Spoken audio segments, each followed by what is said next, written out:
1990കളുടെ തുടക്കത്തിലാണ് മൈക്രോമാക്സിന്റെ കഥ ആരംഭിക്കുന്നത്. 1991-ൽ computer hardware ഡീലറായിരുന്ന Rajesh Agarwal എന്ന വ്യക്തിക്ക് ഇന്ത്യയിലെ മൊബൈൽ ഫോൺ ഭൂപ്രകൃതിയെ തന്നെ മാറ്റിമറിക്കുന്ന ഒരാശയമുണ്ടായിരുന്നു. അന്ന് മൈക്രോമാക്സ് ഒരു ഫോൺ കമ്പനി ആയിരുന്നില്ല. ഡെൽ, HP, സോണി തുടങ്ങിയ വലിയ പേരുകളിൽ നിന്ന് കമ്പ്യൂട്ടർ ഹാർഡ്വെയർ വിതരണം ചെയ്യുന്ന ഒരു ചെറുകിട ബിസിനസ് ആയിട്ടാണ് ഇത് ആരംഭിച്ചത്. പിന്നീട് മൊബൈൽ ഇലക്ട്രോണിക്സ് ലോകത്ത് ഈ സംരംഭം ഒരു സാധാരണ പേരായി പരിണമിക്കുമെന്ന് ആർക്കും അറിയില്ലായിരുന്നു. 1998 ആയപ്പോഴേക്കും രാജേഷിനൊപ്പം 3 മിടുക്കരായ വ്യക്തികളും ചേർന്നു. രാഹുൽ ശർമ്മ, സുമീത് കുമാർ, വികാസ് ജെയിൻ. ഇതിൽ രാഹുൽ ശർമ്മ നടി അസിന്റെ ഭർത്താവാണ്. ഇന്ത്യയിലെ സാധാരണക്കാർക്ക് സാങ്കേതികവിദ്യ കൂടുതൽ പ്രാപ്യമാക്കണമെന്ന് അവർ എല്ലാവരും ആഗ്രഹിച്ചു. കമ്പനിക്ക് ഒരു ഫോർമൽ ഐഡന്റിറ്റി ആവശ്യമാണെന്ന് ഈ 4 പൈനിയർമാർ തീരുമാനിച്ചു. അങ്ങനെ 2000 മാർച്ചിൽ അവർ മൈക്രോമാക്സ് ഇൻഫോമാറ്റിക്സ് ലിമിറ്റഡ് എന്ന പേരിൽ ബിസിനസ് ആരംഭിച്ചു. ചില സോഴ്സുകൾ സ്ഥാപിതമായ വർഷം 1999 ആണെന്ന് പറയുന്നു. 1991 മുതൽ ഈ ആശയം ഉയർന്നു വന്നിരുന്നു. പക്ഷേ ഒഫീഷ്യൽ ഇൻകോർപ്പറേഷൻ 2000-ലാണ് വന്നത്.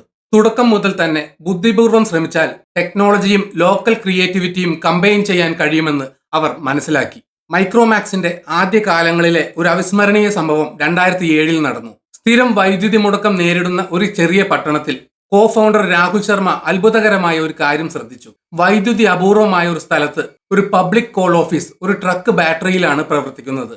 എല്ലാ ദിവസവും രാവിലെ കോൾ ഓഫീസിന്റെ ഉടമ ഒരു ഗ്രാമത്തിലെ ഹെവി ബാറ്ററി ചാർജ് ചെയ്യാൻ 12 കിലോമീറ്റർ സൈക്കിൾ ചവിട്ടി പിന്നീട് അത് വാങ്ങി തിരിച്ചെത്തും. രാഹുൽ ചിന്തിച്ചു, അതൊരു ബുദ്ധിപരമായ ആശയമാണ്. ഈ സൊല്യൂഷനിൽ നിന്ന് പ്രചോദനം ഉൾക്കൊണ്ട് മൈക്രോമാക്സ് ഒരു മാസം മുഴുവൻ നിലനിൽക്കാൻ കഴിയുന്ന ബാറ്ററിയുള്ള ഒരു മൊബൈൽ ഫോൺ സൃഷ്ടിക്കാൻ ശ്രമിക്കാൻ തീരുമാനിച്ചു. ഈ ആശയം ക്രിയേറ്റീവ് മാത്രമല്ല, ഇന്ത്യയിലെ ദശലക്ഷക്കണക്കിന് ആളുകൾ നേരിടുന്ന ഡെയിലി ചലഞ്ചസിന് ഒരു സമർത്ഥമായ ഉത്തരവുമായിരുന്നു. 2008-ൽ മൈക്രോമാക്സ് മൊബൈൽ ഫോൺ വിപണിയിൽ വലിയൊരു കുതിച്ചുചാട്ടം നടത്തി. നോക്കിയ, സാംസങ് തുടങ്ങിയ അന്താരാഷ്ട്ര ഭീമന്മാർ ഭരണം നടത്തിയപ്പോൾ ഇതൊരു ധീരമായ നീക്കമായിരുന്നു. മൈക്രോമാക്സ് X1i എന്ന പേരിൽ ആദ്യത്തെ ഫീച്ചർ ഫോൺ പുറത്തിറക്കി. ഒരു മാസം നീണ്ടു നിൽക്കുന്ന ബാറ്ററി ബാക്കപ്പുമായി വന്നതിനാൽ ഈ ഫോൺ അതിന്റെ കാലഘട്ടത്തിന് ഒരു അത്ഭുതമായിരുന്നു. ഈ സവിശേഷത ഇപ്പോഴും പലരുടെയും തലയിൽ അത്ഭുതം ഉളവാക്കുന്നു. ഒരു മാസം വൈദ്യുതി നിലച്ചാലും ഞാൻ നിങ്ങളോട് സംസാരിച്ചു കൊണ്ടിരിക്കും എന്ന് ഫോൺ പറയുന്നത് പോലെയായിരുന്നു അത്. താങ്ക്സ് ടു ദിസ് ഇന്നോവേഷൻ നിരന്തരം ഫോണുകൾ റീചാർജ് ചെയ്യുന്നതിൽ മടുത്ത ഉപഭോക്താക്കൾക്കിടയിൽ ബ്രാൻഡ് പെട്ടെന്ന് ജനപ്രിയമായി. 2010 ആയപ്പോഴേക്കും മൈക്രോമാക്സ് മൊബൈൽ ലോകത്തെ കൊടുങ്കാറ്റായി ഏറ്റെടുത്തു. വെറും 2 വർഷങ്ങൾക്കുള്ളിൽ കമ്പനി ഒരു ചെറിയ ഹാർഡ്വെയർ വിതരണക്കാരിൽ നിന്ന് ഇന്ത്യയിലെ ഏറ്റവും വലിയ മൊബൈൽ ഫോൺ നിർമ്മാതാക്കളിൽ ഒന്നായി മാറി. വളരെ കുറഞ്ഞ സമയത്തിനുള്ളിൽ മൈക്രോമാക്സിന്റെ പ്രതിമാസ ഹാൻഡ്സെറ്റ് വിൽപ്പന കുതിച്ചുയർന്നു. ഉദാഹരണത്തിന് 2009 ജൂൺ അവസാനത്തോടെ കമ്പനി ഏകദേശം 1.15 ദശലക്ഷം ഉപകരണങ്ങൾ വിറ്റു. 2010 മാർച്ചിലേക്ക് അതിവേഗം മുന്നേറി. ആ സംഖ്യ 2.57 ദശലക്ഷമായി ഉയർന്നു. ഏതാനും മാസങ്ങൾക്കുള്ളിൽ 123.48% വർധനവ്. അത്തരമൊരു വളർച്ച അക്കാലത്ത് കേട്ടുകേൾവിയില്ലാത്തതായിരുന്നു. കൂടാതെ അത് എസ്റ്റാബ്ലിഷ്ഡ് ഇന്റർനാഷണൽ കമ്പനികളെ വെല്ലുവിളിക്കാൻ മൈക്രോമാക്സിന് ആത്മവിശ്വാസം നൽകി. അടുത്ത കുറച്ചു വർഷങ്ങളിൽ മൈക്രോമാക്സ് മികച്ച വിജയം ആസ്വദിച്ചു. 2014-ൽ കമ്പനി ഒരു സുപ്രധാന നാഴികക്കല്ലിലെത്തി. ലോകത്തിലെ 10ാമത്തെ വലിയ സ്മാർട്ട് ഫോൺ വിൽപ്പനക്കാരനായി. വാസ്തവത്തിൽ ആ വർഷത്തെ ഒരു പാദത്തിൽ മൈക്രോമാക്സ് ഇന്ത്യൻ വിപണിയിൽ സാംസങ്ങിനെ പോലും മറികടന്നു. വലിയ ആഗോള പേരുകളുമായി മത്സരിക്കുന്ന ഒരു പ്രാദേശിക ബ്രാൻഡിന് ഇത് വളരെയധികം അഭിമാനകരമായ നിമിഷമായിരുന്നു. അത് രാജ്യമെമ്പാടും വാർത്തകളിൽ ഇടം നേടി. 2014 ജനുവരി 24-ന് റഷ്യൻ വിപണിയിലേക്ക് കടക്കാൻ ശ്രമിക്കുന്ന ആദ്യത്തെ ഇന്ത്യൻ മൊബൈൽ കമ്പനിയായി മൈക്രോമാക്സ് മാറി. അതിന്റെ അഭിലാഷങ്ങൾ ബാറ്ററി ബാക്കപ്പ് പോലെ വിശാലമാണെന്ന് തെളിയിച്ചു. മൈക്രോമാക്സ് മൊബൈൽ ഫോണുകളിൽ മാത്രം ഒതുങ്ങിയില്ല. കാലക്രമേണ കമ്പനി വൈവിധ്യമാർന്ന ഉപഭോക്തൃ ഇലക്ട്രോണിക്സ് ഉൽപ്പന്നങ്ങൾ ഉൾപ്പെടുത്തുന്നതിനായി അതിന്റെ ഉൽപ്പന്ന ശ്രേണി വൈവിധ്യവൽക്കരിച്ചു. LED ടിവികൾ, എയർ കണ്ടീഷണറുകൾ, റെഫ്രിജറേറ്ററുകൾ, വാഷിംഗ് മെഷീനുകൾ, ലാപ്ടോപ്പുകൾ പോലും നിർമ്മിക്കാൻ തുടങ്ങി. ഈ ഉൽപ്പന്നങ്ങളെല്ലാം താങ്ങാനാവുന്ന വിലയിൽ രൂപകൽപ്പന ചെയ്തിരിക്കുന്നവയാണ്. ഇന്ത്യയുടെ വിശാലമായ ബജറ്റ് വിഭാഗത്തെ പരിപാലിക്കുന്നതിനൊപ്പം നൂതന സവിശേഷതകൾ വാഗ്ദാനം ചെയ്യുന്നു. ഗ്രാമീണ വീടുകൾ മുതൽ നഗര സാങ്കേതിക പ്രേമികൾ വരെയുള്ള വിശാലമായ പ്രേക്ഷകരെ ആകർഷിക്കാൻ മൈക്രോമാക്സിനെ ഈ വിപുലീകരണം സഹായിച്ചു. മൈക്രോമാക്സിന്റെ ചരിത്രത്തിലെ ഏറ്റവും രസകരമായ അധ്യായങ്ങളിൽ ഒന്ന് അതിന്റെ ഉപബ്രാൻഡായ യു ടെലിവെഞ്ചേഴ്സിന്റെ സമാരംഭമാണ്. 2014 നവംബറിൽ മൈക്രോമാക്സ് സയനോജൻ ഇൻകോർപ്പറേറ്റഡുമായി സഹകരിച്ച് സയനോജൻ അധിഷ്ഠിത സ്മാർട്ട് ഫോണുകൾ യു ബ്രാൻഡിന് കീഴിൽ ഇന്ത്യയിലേക്ക് കൊണ്ടുവന്നു. ഈ ഫോണുകൾ ആൻഡ്രോയിഡിന്റെ വ്യത്യസ്തമായ ഒരു ഫ്ലേവർ നൽകി. കൂടാതെ യുവ സാങ്കേതിക വിദഗ്ധരായ ഉപയോക്താക്കൾക്കിടയിൽ അവ ജനപ്രിയമായിരുന്നു. യു ബ്രാൻഡ് വളരെ പെട്ടെന്ന് തന്നെ വിപണിയിൽ തനതായ സ്ഥാനം കണ്ടെത്തുകയും മികച്ച മൂല്യവും നൂതനമായ സോഫ്റ്റ്വെയർ കസ്റ്റമൈസേഷനും വാഗ്ദാനം ചെയ്യുന്നതിലൂടെ പ്രശസ്തമാവുകയും ചെയ്തു. എന്നിരുന്നാലും മൈക്രോമാക്സിന്റെ യാത്രയിലെ ഓരോ അധ്യായവും സൂര്യപ്രകാശവും മഴവില്ലും കൊണ്ട് നിറഞ്ഞിട്ടില്ല. അതിന്റെ തുടർച്ചയായ ഉയർച്ചയെ തുടർന്നുള്ള വർഷങ്ങളിൽ ഇന്ത്യയിലെ മൊബൈൽ ഫോൺ വിപണി അതിവേഗം മാറാൻ തുടങ്ങി. ചൈനയിൽ നിന്ന് പുതിയ എതിരാളികൾ ഉയർന്നു വന്നു. ഷവോമി, ഓപ്പോ, വിവോ തുടങ്ങിയ ബ്രാൻഡുകൾ മനോഹരമായ ഡിസൈനുകൾ, നൂതന സവിശേഷതകൾ, കുറഞ്ഞ വിലകൾ എന്നിവയുമായി രംഗത്തെത്തി. ഈ കമ്പനികൾ പുതിയ വിപണി പ്രവണതകളോടും ഉപഭോക്തൃ ആവശ്യങ്ങളോടും വേഗത്തിൽ പൊരുത്തപ്പെടാൻ തുടങ്ങി.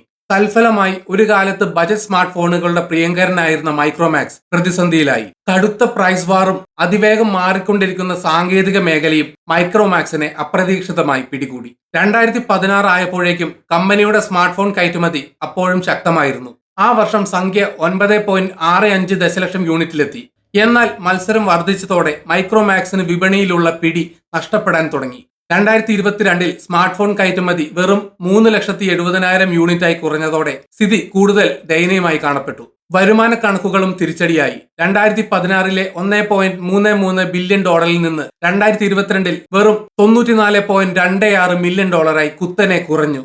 എണ്ണത്തിൽ മാത്രമല്ല ഈ ഇടിവ്. മൈക്രോമാക്സ് നവീകരണത്തിന്റെയും വിശ്വാസ്യതയുടെയും പര്യായമായിരുന്ന നാളുകളെ ഓർമ്മിച്ച നിരവധി മുൻ ആരാധകരുടെ ഹൃദയങ്ങളിൽ അത് അനുഭവപ്പെട്ടു. കമ്പനിയുടെ പോരാട്ടം ഒരു ക്ലാസിക് തകർച്ചയുടെ കഥയായിരുന്നു. ഒരു കാലത്ത് മൊബൈൽ ലോകത്തിലെ ഗോലിയാത്തുകളെ വെല്ലുവിളിച്ച ഡേവിഡായിരുന്നു മൈക്രോമാക്സ്. ഇപ്പോൾ കിഴക്കൻ രാജ്യങ്ങളിൽ നിന്നുള്ള പുതിയ ഭീമന്മാരുമായി മല്ലിടുകയാണ്. ഹാൻഡ്സെറ്റ് വിൽപ്പന കുറഞ്ഞപ്പോഴും വൈവിധ്യമാർന്ന പോർട്ട്ഫോളിയോ നഷ്ടപ്പെട്ട സ്ഥാനം വീണ്ടെടുക്കാൻ സഹായിക്കുമെന്ന് പ്രതീക്ഷിച്ച് ഉപഭോക്തൃ ഇലക്ട്രോണിക്സ് പോലുള്ള മറ്റു വിഭാഗങ്ങളിലേക്ക് വ്യാപിപ്പിക്കാൻ മൈക്രോമാക്സ് ശ്രമിച്ചു.